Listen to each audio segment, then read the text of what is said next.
tungkol sa mga dagkong milagro. Muna si Brother John, nagkang kay milagro na. Nagkang kay milagro.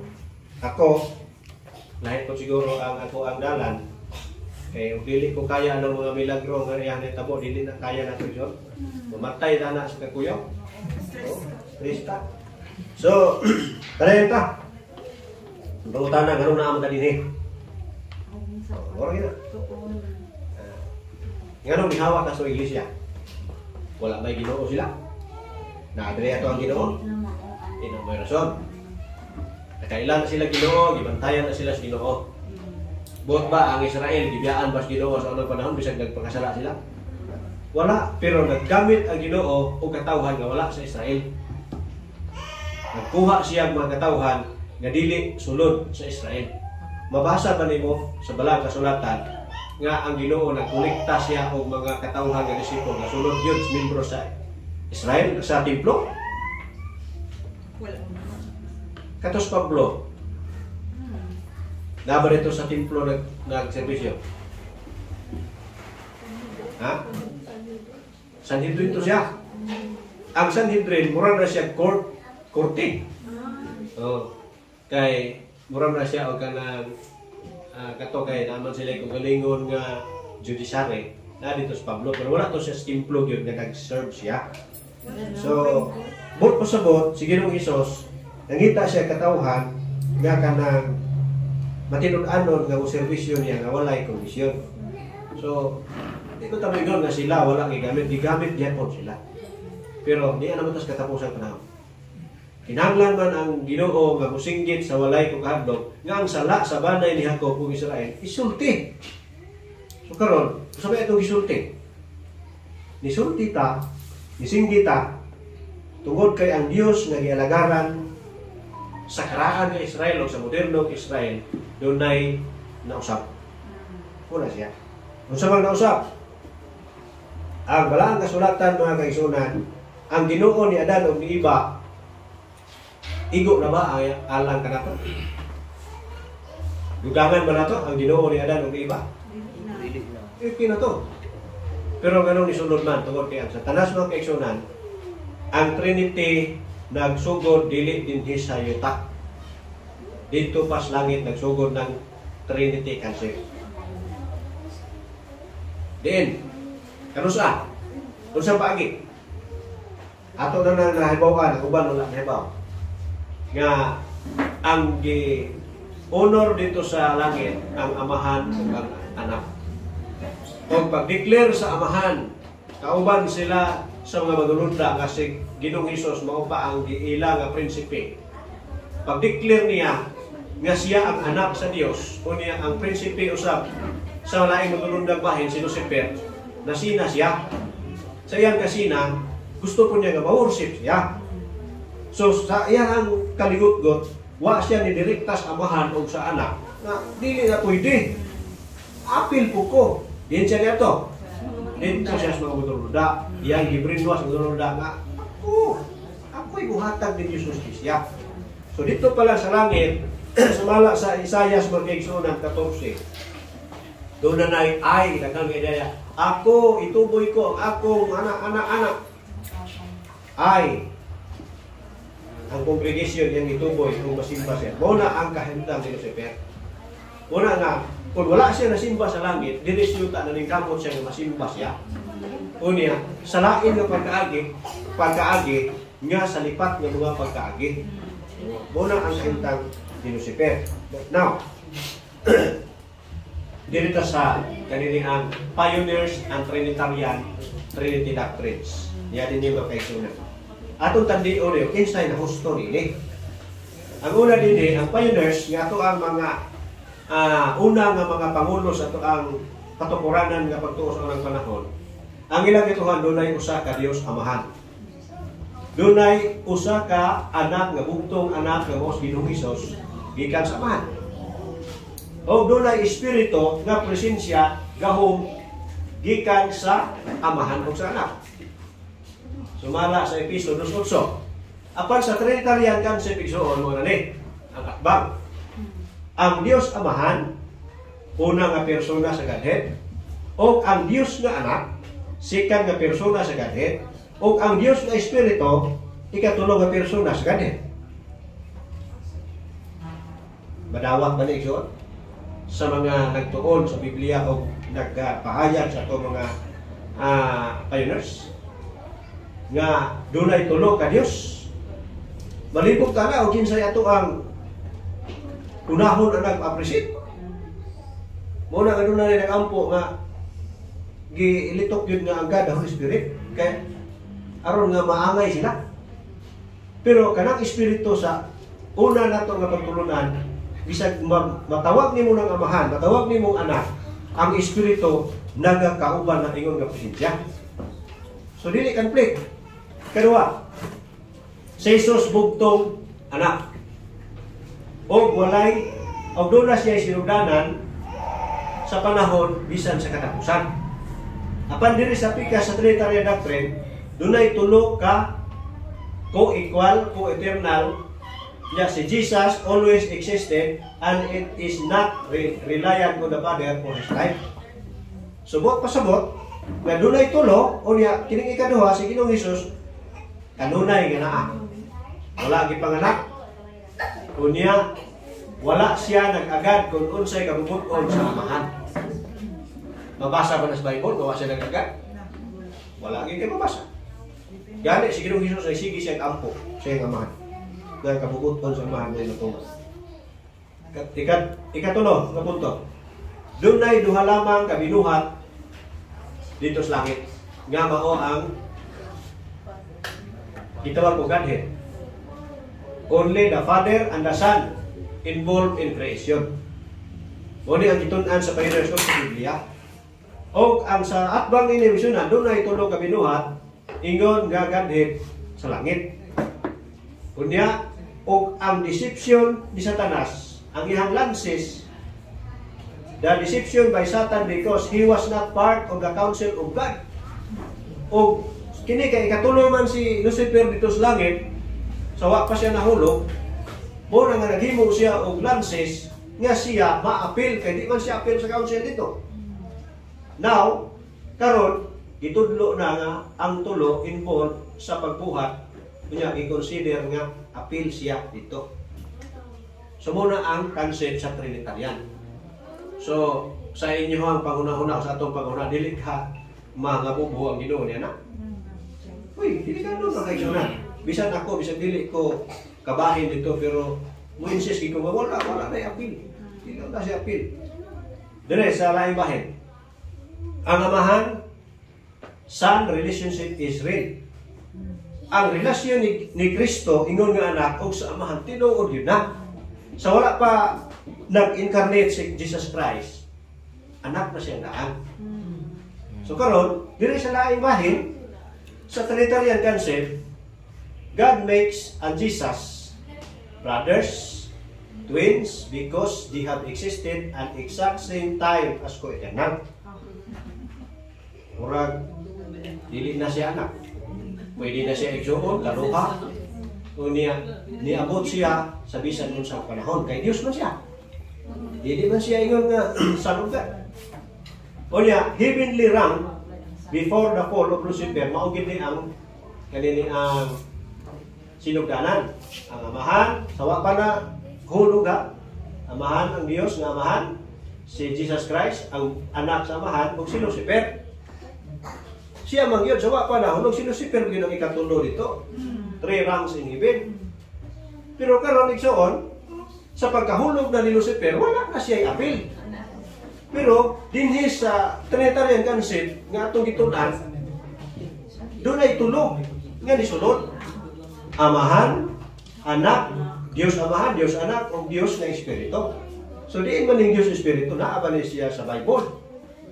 Mo ni siya ang atong itanda igsoon o kinsay nagsulti tinuod. Karon sa pagkahulog ni Lucifer, kinsa naman ang nipuni nga ikatulo? Kang Kristo, sunod kang Kristo. Sumala sa malang kasulatan o sumala sa Espiritu Stagna, ang naguna dito nga tulo mao ang Dios amahan, bugtong anak sa Dios, o si Gabriel nga puli ni Lucifer, ingon nga commanding in chief sa mga manunta. Pero dire sa atbang, this diminish the Father, Son, so that Lucifer can be exalted higher up to equal with God, with the Father. Lucifer was jealous that he was not the Son of God, and that he had to answer to Jesus. He wanted to be worshipped like Jehovah. So, obi na igsoon nga tungod kay nahulog siya dito, bisan og di na siya ma-worship dito sa langit, diri na kamo sa siyuta nga ma-appeal siya worship. Obi na nga sakit na siya isulti nga kanang Trinity God, pagan Rome origin, nga kung imo ginang ipadako, the origin ang original ginang si Lucifer gyud. So, ang atong Dios sinusan biya. Siya ba nagsulti nga ako ang imong Dios nga abuguan. Karon sa diha nga nikayab na sa Ginoong Hesus sa langit, nagsaan siya nga dunay malahing magtatabang. The Comforter. O kinsa man ay Comforter? Ang Comforter sumala sa Espiritu sa tagna o sumala usab sa Biblia nga nag-ingon man dito ato gito nato ni aging Sabado nga ako mobalik ra kaninyo. Tungod kay nasayod man ta o ato man natun-an nga ang nature ni Christ duha. Divinity, nature of divinity and humanity. So karon ang divinity nga iyang gihubo sa diha nga nisuot siya sa tawhanon nga biste, pagbalik niya dito, ibalik ba nagsuot ang divinity? Wala pa. Tungod kay naa siya sa langit ng sanctuaryo, nag-midget siya sa tao o nato sa amahan. Mubi na nga ang high priest sa heavenly sanctuary, sumala ni Pastor Baang yang isa-isa diri, dili pwede ang Injil, dili pwede ang kanang si divinity, ang divinity ni Christ, iyang ganito, dili pwede kay ang makasabot sa kahimtang sa tao, ang tao ora usab. Muna nga si Kristo nipuyo karon sa langit ng sanctuaryo nagpataliwala og ang iyang divinity in spirit mo ay nagaliyo karon nga mo'y kauban nato. Pero ang nahitabo ko isunan ang Comforter nga mo'y divinity ni Christ, gihimo nga third being nga we don't know who is it, and it is the Comforter aka God the Holy Spirit. So muna nga di man ta moingon nga kanang mga nag-Trinitarian karon wala nay pag-asa. Pero kung walay musulti ni ini nga mao ni ang matuod, kinsa may musulti? Panulitan pod kung dili ni matuod ang atoa, kinsa man po'y nagsulti tinuod? Sila.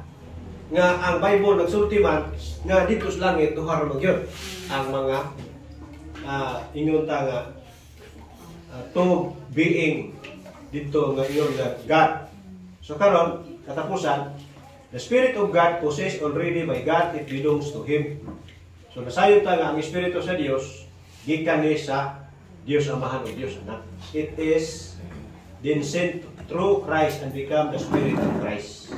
Apan diri sa laing bahin sa atbang, the God Holy Spirit state another being. Mo ang ginailahan kanang statement. Kinsa man ang God Holy Spirit, dili na si Kristo, dili na Amahan, dili. Kinsa man na, another na siya. Kinsa lagi? Ayaw tukara kay Espiritu. Wala siya, lalong na siya. Gitawag ko another God. This way, Lucifer gives praise and worship and adoration. Nini nga pamagi ni sulat nga imong idugang ang ikatulong nga Dios. Kaya wala sa balang kasulatan, og nini pangiha nga si Lucifer, ilabihan niyang lipaya. Kaya mo insert siya dito. Kanang office nga bakante niya, ningon nga bakante, i-function siya. Nakitaw nga mo, office na niya. Mao na mga kaigsunan. So, giunsa man ang Trinity paguba ang permiro nga sugo sa Dios. Ato basahon ang Exodo 20 versikulo 3. Exodo 20 versikulo 3. Mo ni ang unang sugo, anong dumibiya nga sa paghukom sa tao nang ingon si Illinois. Nga nigabot sa judgment day, walay laing ato bangon ang tao, mao ang napulo ka sugo. Karon noon mulay kung ingon nga pastor, ang kanin Trinity Doctrine, pastor, may lang sa usagatos kabuok libro, doon na lang nakasabot 5. Hindi man tanan. Nakasabot ani. dili pud tanan nakasabot nga dituo. Dili pud tanan nga wala kasabot, nga wala dituo pero mulaban pod, masuko pod ug imong pahayagan. So dili tinuod natin. Oh, pero kung ilang pamalandong mo, Exodo 20 versikulo 3. Dili ka magbaton og laing nga mga Diyos sa atubang. Mga Dios. Tres ra ba? Oh. Mo na unang sugo. Di ta magbaton og laing Dios. Karon. Kanang Dios, God na siya. So, si Kristo, ningon siya, mo na, nakasupak ya po, kaya inyo mag-iilang yun na si Kristo Dios. Oh, si Kristo ba, nag-claim siya na siya Dios? Napay mabasa, nga ako, Dios po. Wala. Pero, doon na yung mga apostoles, nga nila na Dios siya. Pero, gibadlong ba ni Kristo? Wala po. Tungod kay may katungod si Kristo nga tawag ng Dios kay anak man siya sa Dios. So kaning mi igsoon kung ato na siyang ubaron dili gid na siya 3. O paano kay nga dili na siya 3? Muna kung ato na pangutana sa mga theologian kanang mi pastor 3 ba na siya? Plural ba na siya? Na ba kay mabasa sa mga kasulatan nga nag-significance of kanang meaning? God's meaning? Wala. Now, atong ibawan ang may gigamit sa daghang bersikulo. Jeremiah 9:24. Isaiah 44:6. Oh, kisay magkakuha na ni. Isaiah 44:6. Kani mo ni nagisgot sa pagka-Dios. Jeremiah 29. Jeremiah 9:24. Dayon Isaiah 44:6 44:6 dayon ngadto sa 8. Jeremiah 29:4. Apan pahimayaa siya nga nagahimaya niini nga siya nakasabot og nakaila kanako nga ako mao si ubang nga nagahatag sa mahigugmaong kalulot sa hustisya o sa pagkakaroon dinhi sa yuta kay niining mga butang nga ako nahimuot nagaingon si Yuba. Oh. Klaro ka? Ako. Ako. Me. So, nakasabot ang mga karaang mga propita o mga patriarka ni ini mga kaigsunan. Sa Isaiah 44, ato ko pasultiyon si Isaiah. Sigon sa iyahang usabtan. Isaiah 44 verse 6 to 8. Taas ni. Mao kini ang giingon ni Jehova sa 6 ni. 44 verse 6. Mao kini ang giingon ni Jehova. Ang hari sa Israel o ang iyang manunubos o ang iyang manunubos si Jehova sa mga panon. Ako mauman ang nahauna o ako mauman ang naulahi. O gawas kanako wala nay Dios. Sa 7. O kinsay ingon kanako mutawag o mupahayag niini o mupahimutang niana sa kahusay alang kanako sukad sa akong pagpahanuna sa karaang katawhan o ang mga butang nga umalabot o kana nga magagahitabo pasagdi nga ipahayag nila. Sa 8, ayaw kamo kahadlok ni malisang kamo. Wala ba nako ikapahayag kanimo sa karaan o gipakita kini o kamo mao ang akong mga saksi aduna bay usa ka Dios gawas kanako walay laing bato ako wala makaila og usa siya ra gyud mga kaigsunan. So, kana nga Dios nga gipaila ngadto sa daang tugon. Lumadugangan maglaing Dios diri sa bagong tugon. Wala kay mabasa ni kana diri sa bagong tugon. Sa Marcos 12:28-29. Nabay gipaila diha maigsunan nga lahi nga Dios. Kay basi mingon nga anan wa ni gula ang usa ka Dios diha diri sa bagong tugon. Marcos 12:28-29. Dayon laktaw verse 32 dayon. Og miduol ang usas sa mga eskriba og nakadungog sa ilang panaglantuki og sa ilang pagkahibalo nga maayo ang iyang pagtubag kanila, nangutana kaniya unsang sugua ang una sa tanan. Dayon sunod nga verse 29. Oh, 29. Si Jesus mitubag ang nauna sa tanang sugo mao magpatalinghog ka Israel. Ang Ginoo nga atong Dios, ang Ginoo usa lamang. Salamat. Kristo nagsulti ana.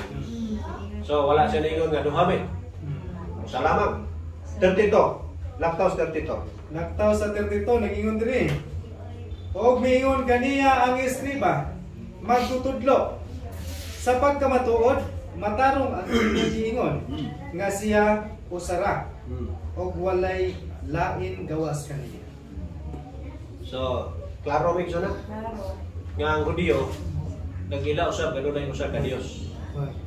Kon ang Hudiyo makigsuon na nakasabot pa nga dunay Trinity, una nang nag-Trinity ang mga Hudiyo. Kaya sila ko'y una nakabasa sa scroll. Sila yung nakabasa. Sa John 17:1, dayon paingon sa 3. Si Juan gyapon nagpadayak sa usa lamang ka Dios. John 17 verse 1 to 3. Oh. Ang Dios nagatubag ngadto sa mga katawhan nga nangutana. Kaniya pinaagi siya pagampo. John 17:1-3. Isulti ni Jesus kini mga butanga og sa miyahat siya sa iyang mga mata sa langit. Miingon, Amahan, miabot na ang takna, himayaa ang imong anak, aron ang imong anak magahimaya kanimo. 2. Maingon nga gihatagan mo siya og pagbulotan sa tanan nga unod aron nga sa tanan nga imong gitugyan kaniya magahatag siya sa kinabuhi nga walay katapusan. Ug mao kini ang kinabuhi nga walay katapusan nga sila makaila unta kanimo ang usa lamang ka Dios nga matuod o kaniya nga imong gisugo nga mao si Jesucristo. So, usa lamang ka Dios nga gisugo nga mao si Jesucristo. So kung imo nang himakak, itawag na si Kristo nga kaning lagi pang himakak usab nimo si Kristo. Kung imo nang tagaan og laing meaning, si Kristo buto sa buti mo makakon si Kristo. Si Kristo nagsulti, usa lamang ka Dios nga imong gipadayag pinaagi kanako. Now, kita og nadungog na ni Lucifer. Wa na siya mahimo anak. Busa sa Isaiah 14 atong tan-awon, balon man tani. Mao ni ang sinugdanan sa iyahang kasina dito sa langit. Tulone ka mga klase nga iyahang declaration, alam siya kung kalingon. Isaiah 14:12 ngadtos 14. No, Isaiah 14, versikulo 12 hangtod 14. Naunsa ang pagkahulog mo gikan sa langit o kabugason, anak sa kabuntagon. Naunsa ang pagkalumpag mo ngadto sa yuta nga ikaw man unta ang nagalumpag sa mga nasod. 13. Ikaw miingon diha sa imong kasing-kasing. Ako mukayab ngadto sa langit. Ituhoy ko ang akong trono sa ibabaw sa mga bituon sa Dios. Og ako magalingkod sa bukid nga tigumanan sa kinatumyang mga dapit sa amihanan. 14. Mukayab ako sa ibabaw sa mga kahitasan sa mga panganod. Himuon ko nga ang akong kaugalingon mahisama sa hataas uyamo. Oo, manay tulog ka mga tinguha si Lucifer Ikson.